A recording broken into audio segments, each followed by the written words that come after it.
This is Casey Gray, and you're watching another episode of The Conscious Builder Show.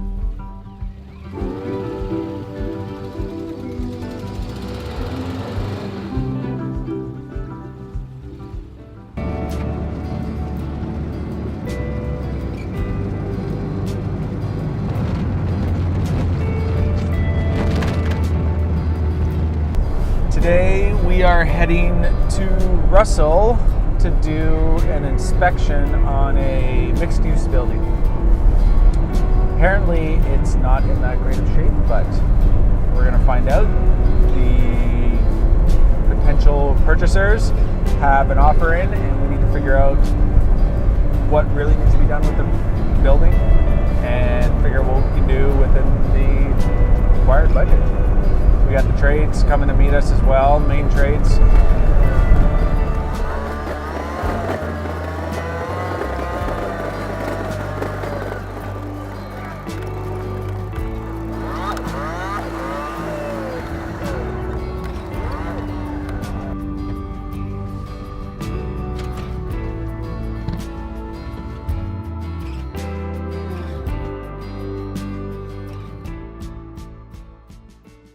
So from what we understand, this building's been vacant for about 18 months. There was a fire. The original owner passed away about 4 years ago. Brother took over, and then there was a fire in one of the units upstairs. And after that, insurance kind of came in and gutted everything and gave them two options. You know, here's what we're going to do, or take the money. And I understand that the current owners took the money and they haven't done anything, and now it's up on the market and the restaurant's been closed. And as you can tell, nobody's been there for a while. So it's never good for a building to sit empty. Things will only get worse and worse, and we're starting to see some evidence of that at this point. So this is one unit. This is one unit. That's one unit. There's another one over here. Okay, that's one unit. Oh, this is one unit. So that's what that one was. And the other one over there is what I was saying was converted into two, is turning in back into one.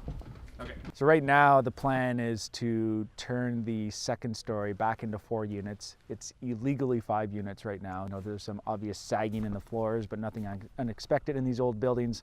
The owners are hoping for us to take care of all of that aspect of it, and then they're thinking about doing something with the lower levels in terms of businesses. They're not really sure what they're going to do yet, but a lot of that work will be done by them. So why would all this be? That's just felt on top. They put felt on top of the membrane so that way it doesn't hurt, or it doesn't puncture. Or it could be flashings that stay flat. Roof had less than ideal details done. It wasn't really done properly around the parapet. Things are stretching apart. Nothing that says the whole roof needs to be redone, but some repairs that obviously need to be done. There's some grease issues around the roof on the original building. All the grease is kind of cooking the top, spraying out of the range hood, the big commercial range hood, and kind of spraying all over top of the asphalt roof and cooking the shingles. Cooking the torch-on membrane. Well, there's concerns around the membrane on the newer building because it's pulled apart because the flashing wasn't done properly, so it's actually pulled off of the substrate, so it could be punctured fairly easily. Oh no! Okay, well I think we found the leak. Oh dude. Oh, that's not good. Yeah, that's a good roof repair, right? Oh yeah, I think that's rag. That's a Friday repair.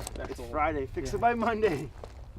There's a nice little patch job with a rag, you know, some caulking, and stick the rag against the hole, I guess, what's below it. We already knew that the roof was leaking at this point, and it's pretty obvious where it's leaking from, so we'll get that fixed up. Once again, nothing too major up there.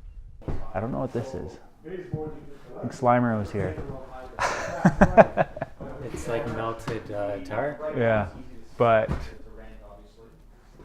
that's not the roof. The roof is way up. The roof's like 3 feet, 4 feet above that. So, I don't know.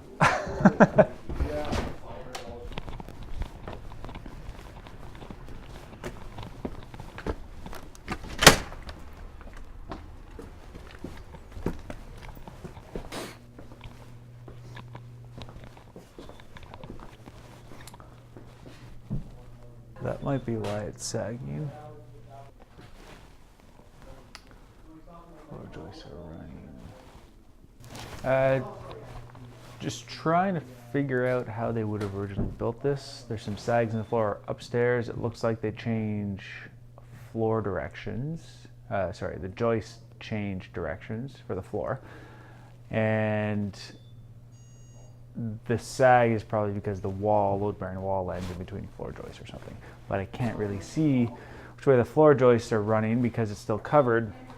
In this corner over here, it looks like it is running that way. There's a new steel beam, but it's blocked off at the end. So I'm assuming that they're all running front to back, and then they change direction essentially right here at this post. Hence why we have the beam. You can see some floor joists up here that have been chopped away. Give me a good light for my picture. Wheels are spinning.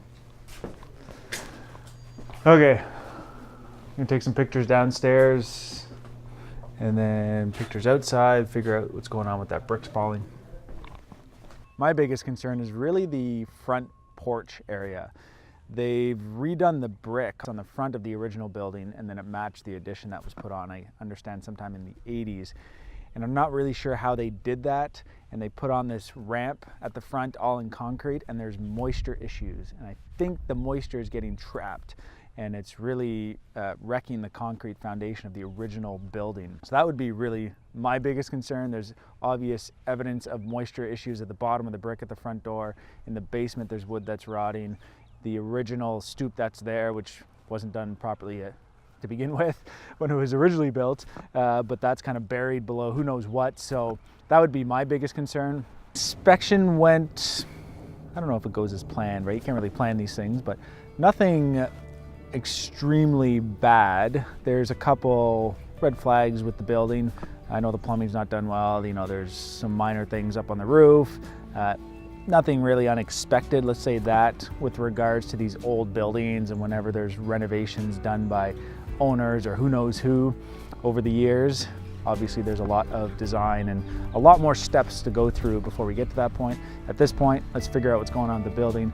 What are the unexpected items that the purchasers didn't plan for? We want to try and catch those, and so that we can kind of manage those costs to make sure it's going to be worth it for them at the end of the day. Yeah, should I go pee over there? Because one time I went pee. No, if you have to go pee, we go inside. So we just... And to make things more interesting, we had some issues with the Westphalia today. Ron came to the rescue, but something that I already knew was an issue before. It was fixed, but there's still part of it was there, and we stalled, of course. So luckily, where we stalled was not far from where Rod's shop is, so he came with the part, or a temporary part, got us started, and we're off to the races.